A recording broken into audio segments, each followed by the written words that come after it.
Just letting you know, I'm currently watching Sky Racing on the Sportsbet app live from Square Leg. No, they won't catch him. He's home. Oh, sorry. Watch Aussie Racing anywhere with Sportsbet. Conditions apply and gamble responsibly. 1-800-858-858. Continental Tires, AFL Trade Radio. So okay, well, let's move straight to the Blues Beach because it does have a lot of intrigue. Now, I'm assuming you haven't actually been able to put his name in there because you haven't been given enough time to find Lewis Young in their best 22. So we might be able to add that in. But let's have a look at the Blues of what they did last year, B. So they finished 13th. They had the 8 wins and the 14 losses at 88.5%. Their average winning margin was 22 and their average losing margin was 29. Mm-hmm. So there's a little bit of a differential for the games that they lost in particular, that they were losing by 5 odd goals. They won 4 of their last 10. Yep.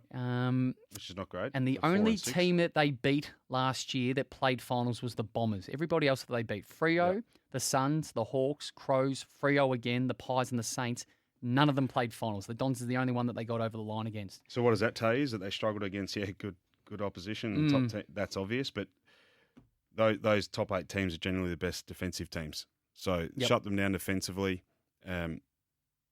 So shut down the offense of Carlton, which they worked so heavily on, I think, in the preseason, which led into, they 1746 points for, which ranked them 10th, and against was 1972, which ranked them 17th. So they were second worst in the competition in terms of stopping the opposition from scoring. So that was a concern. That was a highlight. So I'm in a better position to comment on Carlton than I was Adelaide. I saw a lot of their games and did a lot of their games personally and watched with interest. I was, whether I was a Carlton supporter back in the day, but they clearly struggled defensively, which we highlighted. All of us in the media highlighted throughout the year. I think it's stuck out like a without sore being thumb. too specific, and this is not to harp or rub it into anyone from the Blues that love that football club.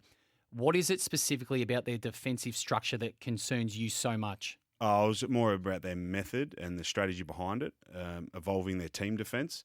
And then at times it just looked like they're on different pages in terms of the whole team, in terms of we understand the connection as players between the forwards, mids and backs and how that whole team defence element works. That's why it's called team defence. Yeah, but there was such disconnection at times between those lines. And one, it looked like, you even said it last week, that at different stages, one line looked like they were man on man, so it just didn't work. And then they got hurt off turnover a lot. And they are aggressive, and which is great, but you have to find that balance. And then it's about, as players, it's about experience too, but understanding when you can go quick at different stages, where you turn the ball over, when to go quick, how to go quick, all those kind of things. So there's heaps that come into it, but I just think, David Teague and the coaches, we've all been there. They highlighted offense and working on that, and they just got exposed defensively, and what we saw during the years that it didn't really improve, did it? So generally it's like change has to come at some point when you highlight it. I think internally they identified it too, and it just didn't change. When was the last time the Blues just had a game out of the bag? They just had one of those. What do you mean by that? Just a massive upset. And I'm thinking you think about most teams. The Gold Coast Suns had them this year.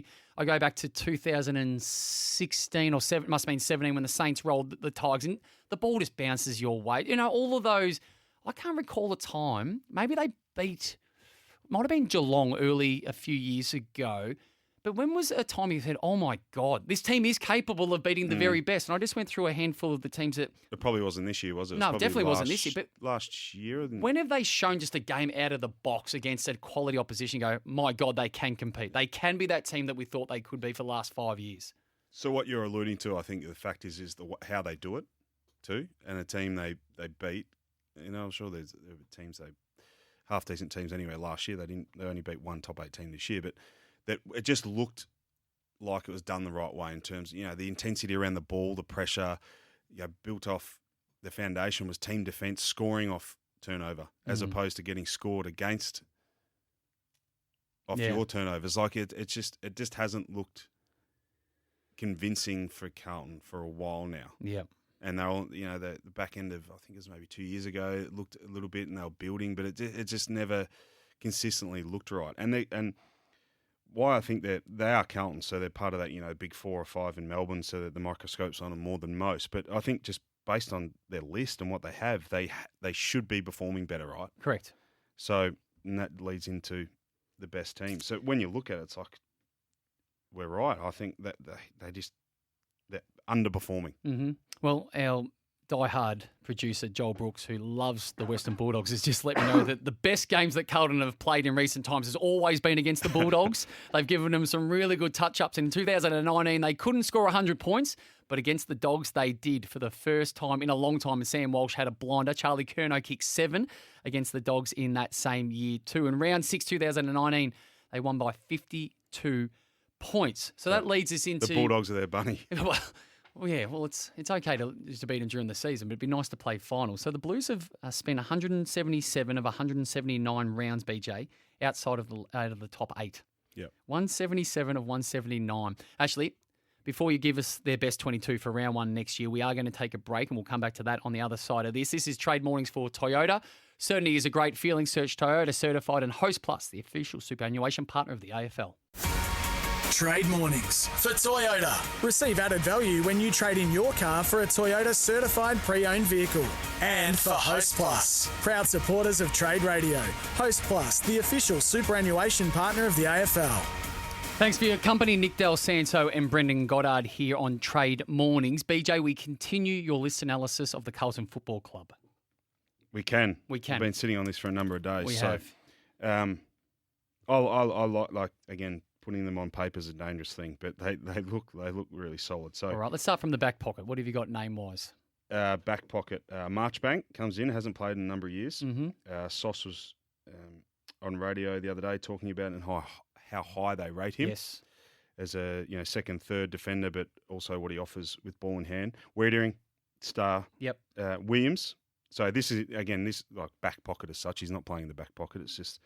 But you've got him in the back line. Yeah, he's in the back line for now. Yes. He still needs to develop his game. So until he shows me in particular, I'm doing this analysis, that he's worthy enough and done the work to demand an inside midfield spot, or even I can see him on a wing as well, but demand a spot consistently, then he's unfortunately for Carlton supporters, he's sitting on a halfback flanker in the back line on $800,000 a year, which is what you don't want, right? So Williams, Sard, Jones, Newman. Jones and Wiedering have been like stars. Particularly Jones, I want to mention because is kind of discarded from the Bulldogs, wasn't he? And I don't think anyone had high hopes from his disposal, decision making, lets him down at times, but gives his absolute all. And he actually turned into a really good intercept, reads it really well, marks it well. Yes. And he complements, I think, Wiedering so well. So Jones, Wiedering, Marchbank will get the roles on the three tools, and Wiedering, I think, is an absolute star. So,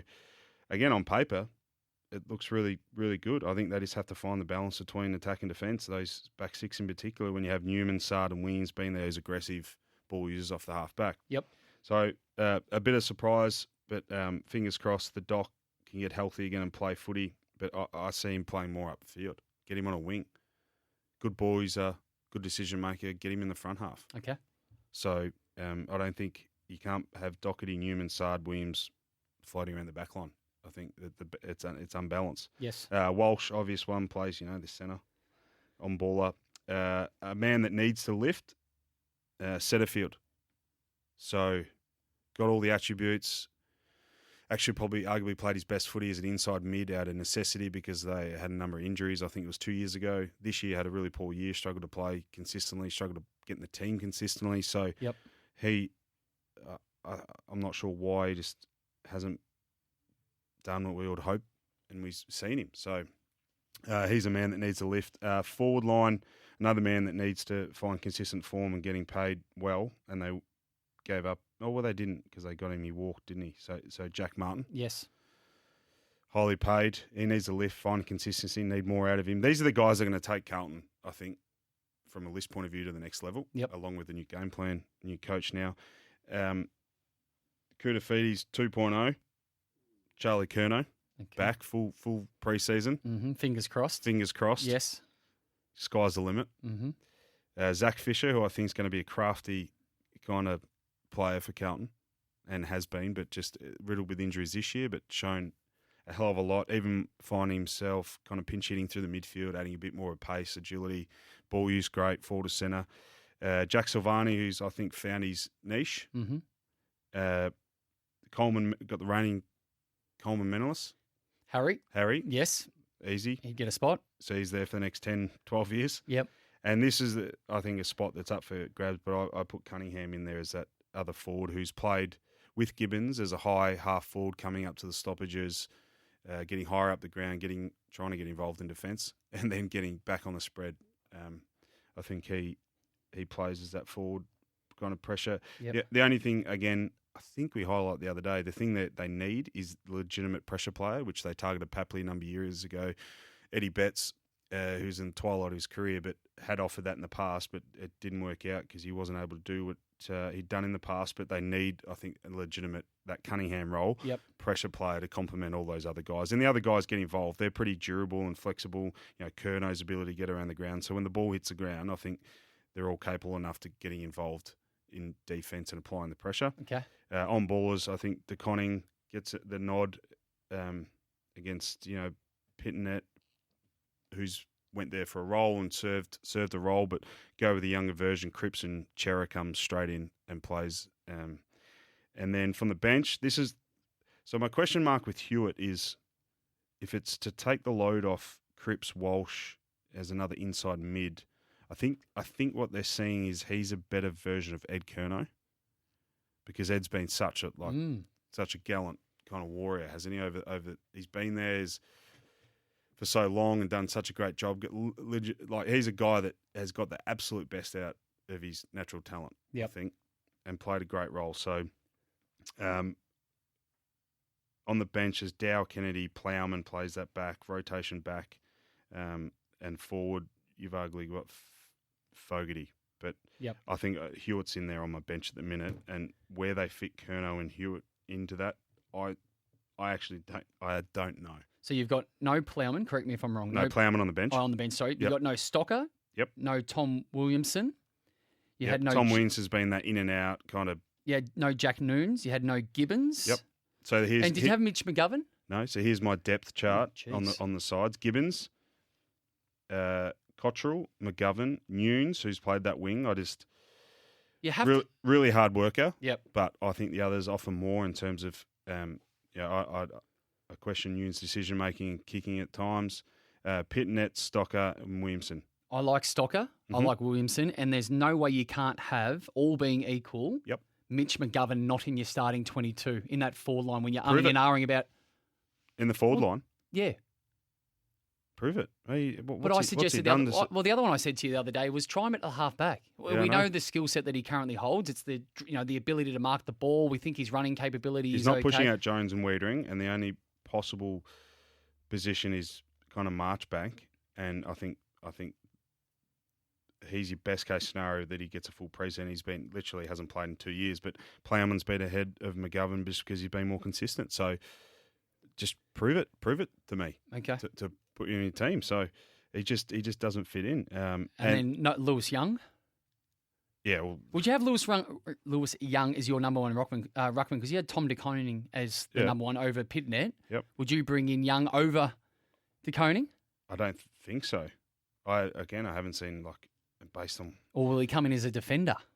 I just don't know where he fits in this conversation. It raised my eyebrows when he said he's nominated Carlton. Clearly, they had discussions. Carlton want him, so where does he fit in? What? It's a good conundrum to have. So they've got a number of options, but for him selfishly, why is he choosing Carlton? He knows something that we don't. So, and the depth chart's good there for mine. So they got guys because realistically, Dales, we know that when you make finals and you're successful in that year, you're probably averaging low 30s, 32 players used. Yep. I think someone freakish like Melbourne this year had 28 or something stupid. So to be in the 20s is quite unique. But so all those guys I mentioned, their depth, they're going to play a role at some point. There's another guy that you haven't mentioned, and you wouldn't have seen him. It's young Brodie Kemp, who was a high draft pick going back, I'll say 3 or 4 years ago. He had, I think it was knee injury when he got drafted. He's missed a heap of football. He's a really, really good size for a midfielder. He'll need an opportunity. Honey's in there. He'll need some midfield time and opportunity when his body is fighting fit. BJ, very good. That was the list analysis of the Carlton Football Club. You also did the Adelaide Football Club earlier. We're going to be doing at least 2 a day for the remainder of All our the Carlton time. fans, there's plenty of them. They'll here on Thursday, Friday. So ring in if I missed anyone or you disagree. They'll let you know, BJ. Don't worry. This Josh is Trade Honey, yeah, Mornings he's for in my Toyota. depth Certainly list. is a great feeling. Search Toyota Certified and Host Plus, the official superannuation partner of the AFL. Continental Tires AFL Trade Radio. When you need tyres, ask for Continental. Continental-tires.com.au.